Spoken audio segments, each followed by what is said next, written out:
decíamos más temprano en los titulares, los restos de Mariano Arana serán velados a partir de las 10 de la mañana y hasta las 3 de la tarde en el atrio de la Intendencia de Montevideo, según informó el Frente Amplio en un comunicado especial. Mariano Arana, 2 veces intendente de Montevideo, senador, ministro, edil, esa fue su última responsabilidad, siempre siendo parte de Vertiente Artiguista, ese grupo que él creó justamente, que lo catapultó además a esos cargos de responsabilidad política que mantuvo y que hacíamos referencia recién.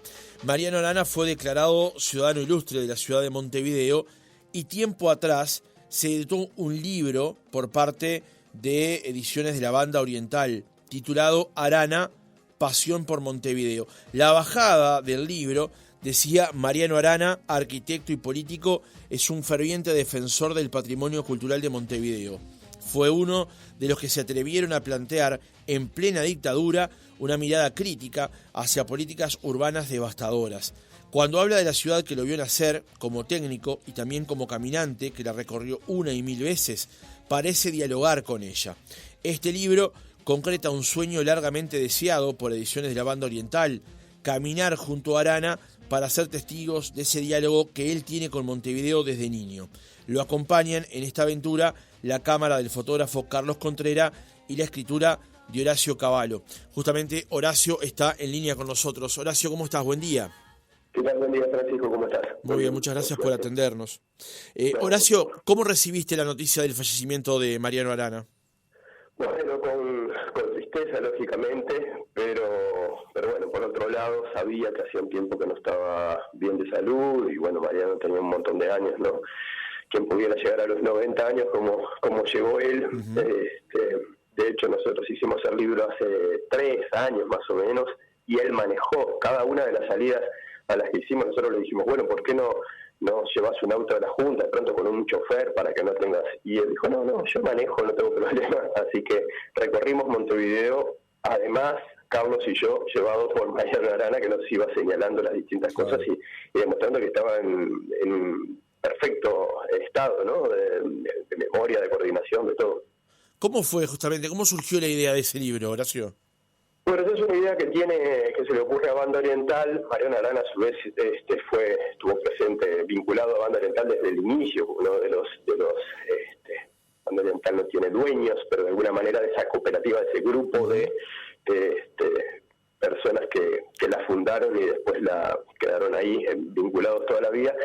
Y Banda quería hacer un libro que lo tuviera como protagonista, donde él pudiera justamente decir un montón de cosas que había dicho en varias ocasiones y que se pudieran registrar. Entonces hablaron con Carlos Contreras, que lo conocía a Mariano de toda la vida, porque había trabajado vinculado a la Intendencia o al Centro de Fotografía y era cercano de Mariano. Y como yo estaba ahí a la vuelta en relación de otros libros, me hicieron la propuesta, le comentaron a él también, y bueno, a mí me encantó la idea. Yo lo conocía como la figura pública que era, no personalmente. Sí recordaba determinados momentos de mi vida donde él había tenido determinada presencia fuerte, porque además a mí siempre me gustó mucho, si bien no estudié arquitectura ni urbanismo, pero siempre me gustó mucho la ciudad de Montevideo, sobre todo la vieja ciudad de Montevideo. Y bueno, cuando me puse a leer un poco y vi lo que él había hecho con el grupo de estudios urbanos, defendiendo el patrimonio en la ciudad vieja en la época de la dictadura y evitando que se tiraran abajo determinados edificios que eran importantísimos. O sea, teníamos muchas cosas en común. Otra que recuerdo es que cuando yo era bastante chico, no sé ni siquiera si había votado o si estaba por empezar a votar, en la lista de la Vertiente Artiguista salían decenas de artistas. O sea, estaban todos los artistas de la música y de distintas ramas, del teatro, de la literatura, aparecían como en esa lista. Entonces a mí ya me había llamado mucho la atención esa postura.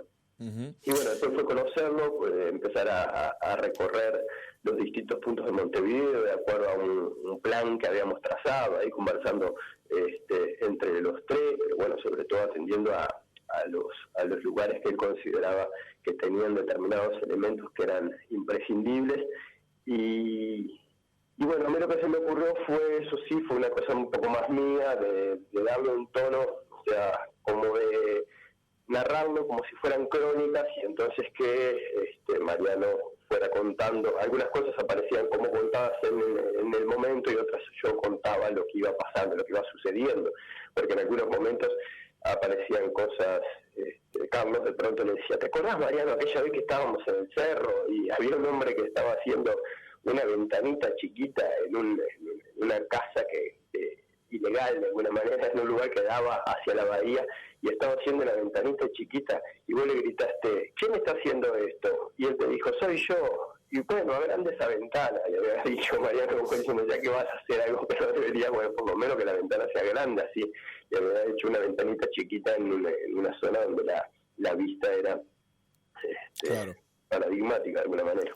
Horacio, me imagino que en esas recorridas uno podía ver a Arana en toda su expresión, porque yo me imagino, lo he entrevistado varias veces, me he encontrado con él en la calle varias veces. Arana debería tener una historia justamente para los grandes sitios de Montevideo. Lo tenía, como puede ser, no sé, la Puerta de la Ciudadela, el Rosedal, el Centenario, el Clínicas, pero resulta que Arana tenía una historia para cada calle de Montevideo, ¿no? Sí, por supuesto, por supuesto. Aparecieron muchas ahí en la zona de la Ciudad Vieja, por ejemplo. Me acuerdo que cuando estábamos, porque ahí se vinculaban con su propia historia, ¿no? Claro. Ahí en la parte de atrás del Solís, donde está la Cinemateca ahora, que estaba antes el viejo mercado y todo eso, bueno, él se acordaba que ahí iban al mercado que había un tranvía que venía, no me acuerdo si era por San José o por Soriano, y que de pronto decía, te encontrabas con ese murallón, que yo ya no lo llegué a conocer, cuando era niño ya no existía, no sé en qué año, sí conocí el mercado, pero no el murallón ese que había, que parece que se te metía adentro del tranvía. Contaba que iban con su padre a comprar ahí quesos, después que había unos cambios en la zona, o sea, tenía como un montón de anécdotas propias, y bueno, después un montón de familiares, y muchas a medida que él había ido creciendo. Entonces también en distintas partes siempre tenía algo para contar que tenía que ver con el monumento o con la plaza o con la zona, pero a su vez con alguna cuestión propia. Y como era además un tipo muy muy afable, lo contaba como una charla en un bar. Entonces era una manera de aprender. Para mí, yo me sentía sumamente dichoso de estar aprovechando ese tipo de cosas, porque en definitiva estaba conociendo Montevideo, a quien conocía desde siempre, pero desde otro lugar, como cuando uno, no sé, le puede pasar con un amigo que viene otro amigo que conoce determinadas cosas, claro, y lo hace hablar de una manera que uno dice: mirá, no parece fulano, parece, es como más todavía. Uh-huh. Ahora que hablabas del murallón, me acordaba, Horacio, de la letra de La Verdad que Sí, de la Tupa Ateniense, en la que decía: los veteranos se engolan la voz, hablan del Victoria y de un murallón. Esa letra escrita por Mauricio Gual, que fue el mismo que escribió una especie de himno sobre la ciudad de Montevideo, sí, claro, también, que es muy descriptivo de lo que fue Arana como gestor de la ciudad, ¿no? Sí, totalmente. Sí, sin duda. Bueno, alguna de las cosas que intentamos en el libro también fue poner determinadas referencias musicales que aparecían, que podían tener que ver con las distintas zonas de Montevideo, porque nos parecía también, bueno, además un hombre sumamente culto, ¿no? Yo también me lo encontraba muchas veces en aquellos años que por supuesto no lo conocía, pero era el intendente de Montevideo, como en obras de teatro, en presentaciones de libros. O sea, un tipo interesante, siempre muy interesado por la ópera, por la música clásica, bueno, hablamos muchísimo de Piazzolla y del Club de la Guardia Nueva en aquel entonces, cuando vino Piazzolla, cuando Ferrer lo trajeron. Él estaba medio vinculado también, me parece, que trajeran a Piazzolla, en ese grupo de tangueros. También me gustaba mucho el tango. Un hombre, incluso que debería haber muchos más, que a veces uno piensa, tenían como determinadas características que se han ido perdiendo, me parece a mí. De hecho, hoy en día uno lo ve, tanto de la izquierda como de la derecha, todos tienen cosas buenas para decir de él, y eso no es común. Claro. Pasa una década, muchísimo tiempo. Exactamente. Una última pregunta, Horacio, quiero saber si compartís, y esta es mi impresión, cuando uno hablaba con Arana, una persona que conocía tanto de la ciudad y en términos generales de una cultura general muy vasta, nunca se lo notaba altivo, nunca se le notaba como pretencioso de colocar arriba de la mesa todo su conocimiento y dejarlo a uno en un segundo lugar, ¿no? Claro que no, jamás. Otra de sus características, y bueno, yo creo que eso también capaz que fue lo que influyó en que fuera tan querido por todo el mundo, era que él jamás ponía arriba de la mesa todo el bagaje cultural que tenía, sus viajes, sus estudios, sus años de docencia, sino que cuando hablaba con uno lo hacía de igual a igual. Eso también lo hacen solo los grandes, no es común. Por lo general, incluso gente que tiene apenitas algo, enseguida lo primero que hace es ponerlo por delante, como diciendo, mirá que yo estudié tal cosa, que yo soy fulano. Y él jamás, lo que hacía que, me acuerdo una vez que estábamos por Colón caminando y de pronto había una señora cuchicheando y dijeron, mirá, ahí va el intendente. Hace 2 años, cuando hacía 20 que había dejado el intendente. Sin embargo, la gente había quedado, bueno, y una muchacha ahí en Colón también iba con un chiquilín y paró y dijo, intendente, fue y le dio un beso, y uno decía, esto no pasa habitualmente.